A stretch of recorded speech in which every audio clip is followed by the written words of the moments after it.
the issue presented by the impact of nuclear waste by me, Brady Miller, Christian Schaffner, Dominic Mitchell, and Reed Hassett. Now first, what is nuclear waste and why is it important? Nuclear waste is a highly radioactive and toxic substance that is a byproduct of nuclear fuel. And it is important because we cannot get nuclear energy without the creation of nuclear waste. Now, over the decades, this waste has built up to where Phys.org states currently there is a global stockpile of around 200,000 tons of highly radioactive spent fuel. And Chemical and Engineering News states that the U.S. alone has contributed 90,000 of those 250,000 tons of nuclear waste. And this nuclear waste is extremely harmful to both humans and the environment. The Mayo Clinic lists radiation, what nuclear waste gives off, as one of the major causes of cancer, which kills on average 20% of all patients. And nuclear waste does this by degrading the DNA of both humans and plants. As Rose Keevy, a doctor, states, long-term exposure to low-level radiation has been shown to damage DNA. And as the quote says, even low-level nuclear waste can severely damage DNA. Sadly, the only way to make this nuclear waste harmless currently is by letting it decay for millions of years. And as you can see on this graph provided by the Nuclear Regulatory Committee, uranium, iodine, and plutonium, some of the most radioactive elements that make up nuclear waste, take many millions of years to actually decay and become fully harmless. And now you may be asking yourself, why can't we just stop using nuclear energy? Why can't we use other stuff like renewables or fossils? We can't. Too many countries use a lot of nuclear waste. The Nuclear Energy Institute states that the top 10 countries that use nuclear energy get over 30% of their energy from nuclear alone. And the top 2 get over 70% of their energy from nuclear. And this is where we have our problem. So, as Brady mentioned, nuclear waste is very hazardous. And Kishtim is a prime example of this hazard. Kishtim is the 3rd largest nuclear disaster according to the International Atomic Energy Agency. And this wasn't actually a nuclear power plant meltdown. This was a nuclear waste loss. And we don't have a permanent disposal solution for the tons of nuclear waste that is currently piling up.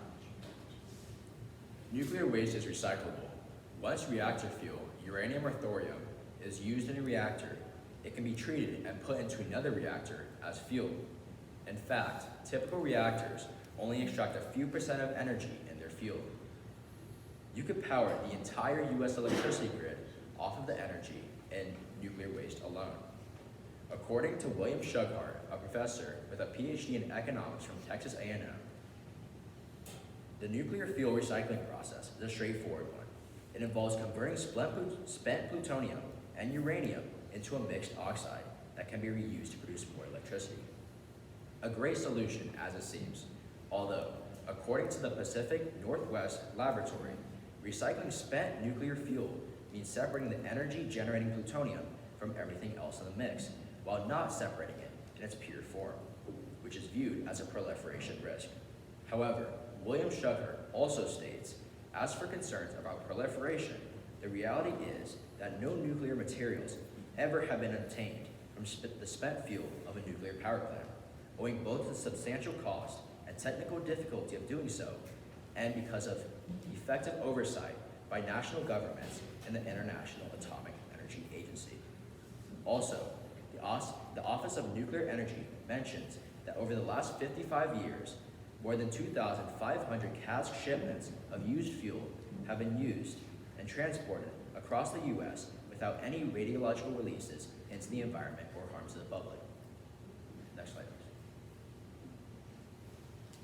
Our second solution is the Onkala Nuclear Storage Facility, located in Irajogi, Finland, conveniently located by Olkiluoto, one of Finland's 2 nuclear power sites. This storage facility has done what none has done before. It has made a permanent storage facility for spent nuclear fuel. Onkala's walls are encased in concrete. It's 430 meters underground and 420 meters under sea level. Nuclear fuel will be stored in 3,250 canisters, all bunched to fit into 30 to 40 copper tubes the size of giraffes. The facility, which will start being filled in the next couple of years, has room for around 100 years of spent nuclear fuel. And once filled, it will be backfilled with bentonite, a water-absorbing clay, and left for the next 100,000 years. For context, 100,000 years ago, the first modern forms of Homo sapiens appeared. And the oldest civilization, the Mesopotamians, are only 5,000 years old, so they'll be down there for a while. Limitations to this plan are few and far between, as Oncalo is almost finished, as well as the laws and regulations cleared. Limitations outside of Oncalo include the fact that Oncalo can only store around 6,500 tons of spent nuclear fuel, with the world having 265,000 tons. Despite this, the success with the Oncalo storage facility and piles of spent nuclear fuel will prod other nations around the world to adapt and implement some of the similar solutions of the Oncalo site. Next slide, please. Now, we found that the Oncalo Nuclear Storage Facility is our best solution. First, the Oncalo Nuclear Storage Facility is very safe and environmentally conscious. The World Nuclear News states, used nuclear fuel will be placed in bedrock at a depth of about 450 meters. And the World Nuclear News goes on to state that this tunnel, where the nuclear waste will be stored, is well away from nearby aquifers that could be contaminated. The reuse of nuclear energy, however, can be extremely dangerous due to it creating a new type of waste being transuranic waste, which cannot be recycled. Transuranic waste also needs high-tech special storage that the Oncalo actually provides. And also, as Reed said, the Oncalo can hold the next 100 years of nuclear waste, which amounts to 105,000 cubic meters of nuclear waste. In that time, the nearby Olkiluoto nuclear power plant will produce 1.4 million gigawatts of power. And according to CNES, a tech news site, 1 gigawatt can power 750,000 homes. That leads to over 1 quadrillion homes being powered in the span where nuclear waste is safely stored at the Oncalo nuclear site. And the recycling of nuclear waste cannot keep up with this due to mainly technological errors. The Nuclear Information and Resource Service states, every reprocessing site is an environmental catastrophe with massive releases of radioactivity to air, land, and water, and high worker radiation exposures. All of these were caused by the lack of good technology implemented currently at power plants that use the reuse technology. But the Oncalo, however, the World Nuclear News states about it that the joint functional test, which will take place in 2023, will test final disposal using the technology designed for it. And Juharihi Maki, the construction manager of Oncalo, states actual final disposal activities will begin in one of the tunnels around 2025. If the test in 2023 goes correctly, we could see the Oncalo become fully operational in as soon as 2025. That is why the Oncalo Nuclear Storage Facility is the best solution. Thank you, and have a great day.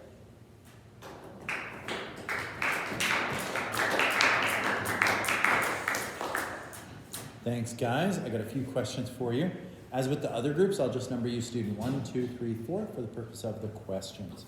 Let's go in reverse order. So student 4, give one specific way that your thinking changed as a result of learning about student 3's findings. So how did his findings change your thinking? All right. So student 3's findings, or Dom, was his was a historical paper, more about the future of like nuclear storage, specifically Oncalo. So I think that really, his paper, and specifically Oncalo, like I said, as well as the Yucca Mountains, really helped me learn about this topic, further my learning.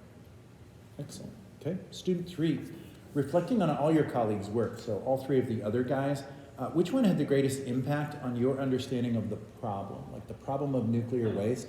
Whose research do you think articulated that best? Yeah, I'd say Reed's research, or student 4, his lens was the environmental lens. He talked heavily about the harm and danger of transporting nuclear waste and the effects it can have on the environment. And I really didn't know much about the dangers of that. So in mine, I talked about the reuse of nuclear waste, and that involves a lot of transportation. So transporting nuclear waste is not like the most ideal solution. So Perfect. Terrific. Okay. Student 2, what's an example of a compelling argument from one of these guys' papers that you guys chose not to include as a perspective in your presentation, and how come it was left out? So one of the compelling arguments was really the acceptance of nuclear waste, or of nuclear energy, even though it produces so much waste. And we left this perspective out because Brady, when talking about this, he really didn't point to, I should say that he focused on not using nuclear waste, and we couldn't focus on that because the nuclear waste is so widely used now that we can't just, or nuclear energy is so widely used that we can't remove it. Good. And then finally, question, student number 1. In what ways does your team's resolution, so picking the storage facility, make you think differently about your individual research? Like, So my individual research was mainly on the pros and cons of both the storage of nuclear waste and the pros and cons of reusing nuclear waste. So I mainly thought in my head after my many hours of research, I mainly thought that the reuse of nuclear waste was going to be the better solution. But after looking to it further and having our team's conclusion, it made me realize the true effect of nuclear waste on the environment and why reusing it just won't cut it due to the creation of transuranic waste. But storing, however, can hold that waste and hold every type of waste. terrific. Thanks, guys. You're all done?